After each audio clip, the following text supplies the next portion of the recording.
If you have been wondering what stocks are, and you have heard people saying that if you want to build wealth, you might need to have a stock portfolio or you might need to invest in stocks. Or famously, you have heard about shares. You have heard people talking about shares. You have heard people talking about how the interest can be able to grow in a span of time. And you have been wondering, what is this stock? What is these shares they are talking about? So today I have prepared this video for you so that you can be able to understand what are stocks or what are shares, how you can be able to invest, some of the brokers that you can be able to use, and step-by-step guide on how you can stay consistent and actually achieve your financial goal while using stock as part of your investment portfolio. Hi guys, welcome again to another episode of Financial Literacy. My name is Jane Dishu and I'm a financial advisor. So the first thing I want us to discuss is, what is this stock? So stock is a part or a piece of a company. So when we are talking about you investing in stock, we're talking about you buying a part of a company or you owning a part of your favorite company. So when you buy stock, you become a shareholder. So this means that you actually own some amount of money or a piece of the total investment of that company. So why do companies actually sell a piece of their stock or a piece of their share holding? So most of the time, companies don't want to borrow, maybe to raise money or maybe to build into their capital. So what they basically do, they let go of a small piece of the company. And now that's how they're able to raise money from you and me or other investors who are available. And then in return, they're able to give you a return on investment. So at this particular point, you're like, how do I make money in these stocks? Like, if it's a part of the company, how do I make this money? So there are two ways of actually making money in stocks.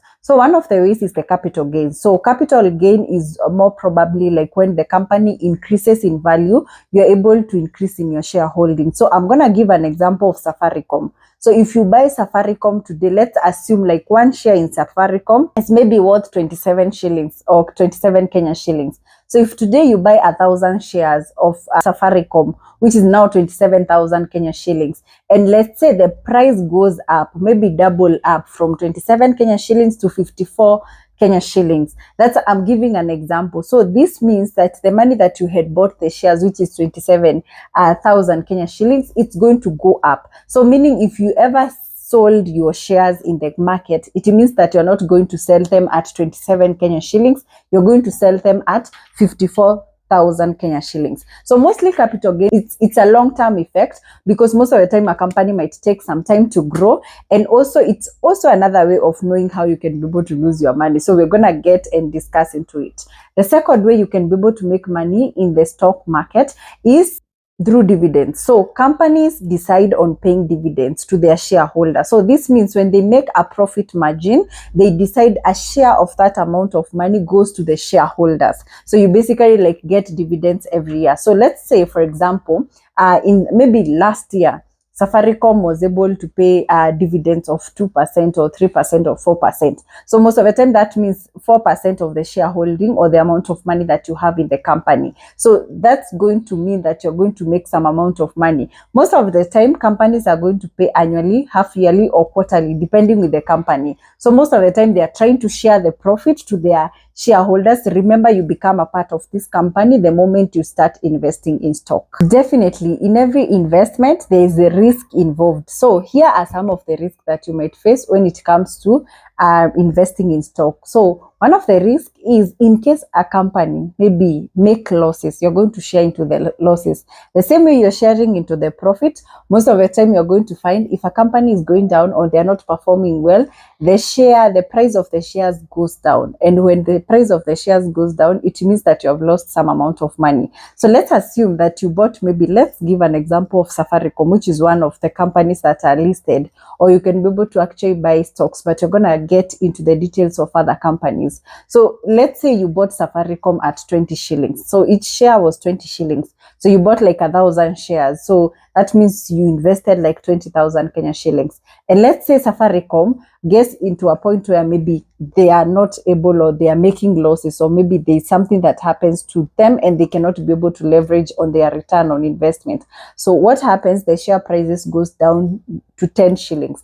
That means in case you sold your shares at that particular point when it's 10 shillings, which now you're 1,000 shares is worth 10,000 Kenya shillings, it means that you're going to lose a whooping 10,000 Kenya shillings. So that is one of the things. In case that company is affected by either economic changes, it can even be affected by the management. Sometimes people buy shares or trust a company, they don't pull out from a company because they trust maybe the leadership of the company or the management of the company. So in case that management is not there anymore, most of the time they are going to pull out.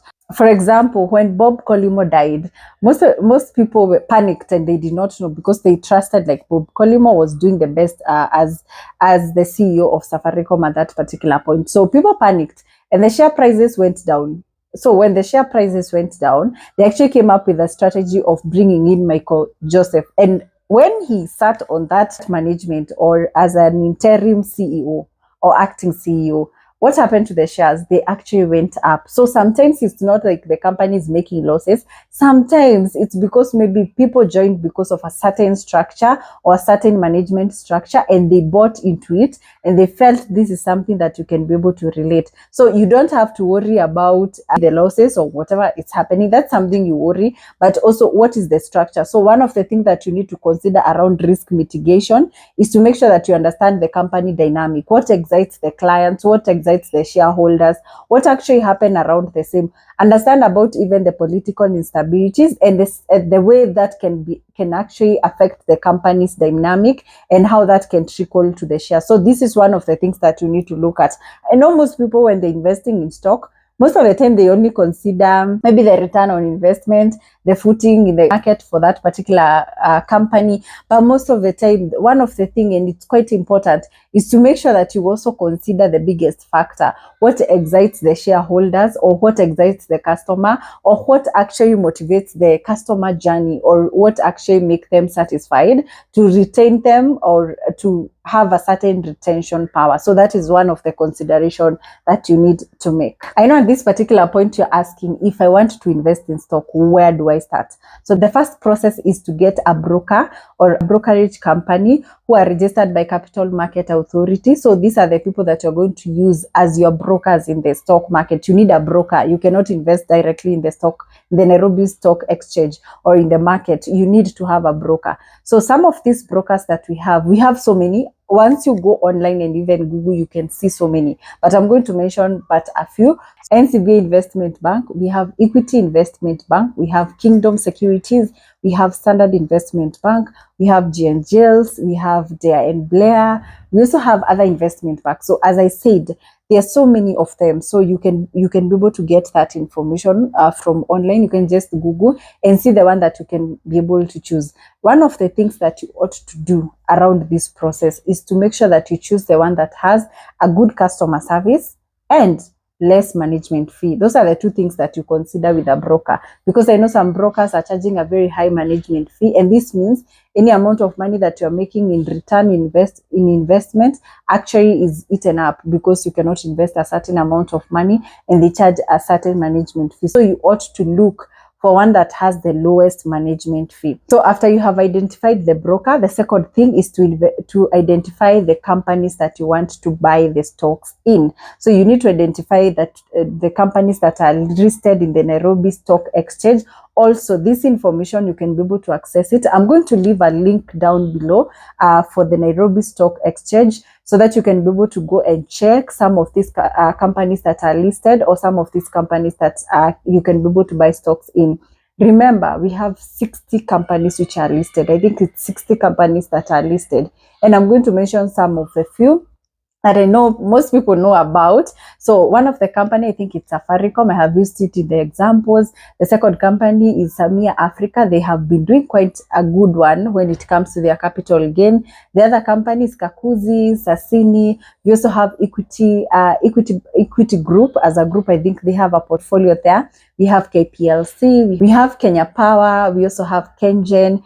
So it's a group of them. We have BAT, we have EABL. So we have in different sectors companies that are listed. So it's you to go and identify the company that you actually want to buy your stocks in.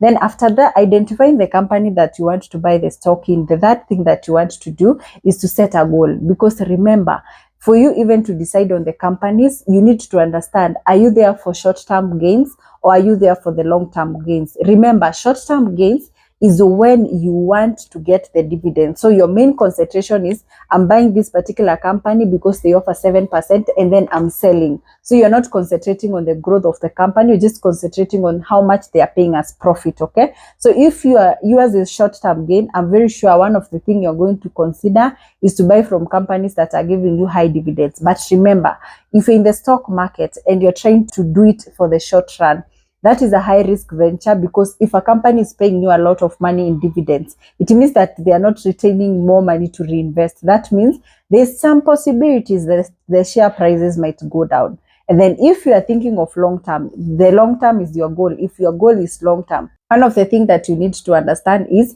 you're concentrating on the growth of the company. So you're looking at, they're not paying off a lot of dividends, but they have a trajectory of growth. Maybe the investments they have taken, maybe even diversification, what they have been able to do with their management. So that is very, very important.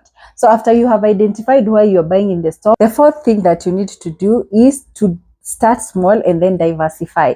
So one of the things that you ought to do in the stock market is not to buy one company. You need to diversify into the different companies. One of the reasons is because in case of any market crisis, at least your money is in different companies too.